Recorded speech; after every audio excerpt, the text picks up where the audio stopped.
Sabi, hindi ko alam kung saan to galing tong tubig na to, oh. Saka dito din sa kabila, mayroon din, oh. Agas ng tubig. Napakarami na dito sa baba. Ayan. Kaya hindi muna ako naglaba ngayon. Pinatay ko na mga lahat ng anong washing. Baka mag-ground ba. So, ayan, pumunta na yung amo ko sa baba sa security guard. Kasi, pinintahan nila doon. Sinabi niya na bakit ganito. Nandito sa ceiling yung tubig. Hindi namin alam kung saan to galing. Baka sa aircon or sa anong nag-leak ba sa tubig sa 14th floor. Grabe talagang lakas. Malakas din dito sa wall eh. Saka mayroon na din doon eh.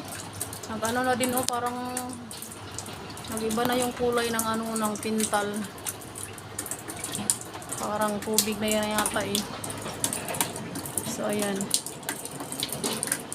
Good luck, sana mawala na to guys para makalaban naman ako. Ayan. Dami ko pang labahin. Lakas-lakas.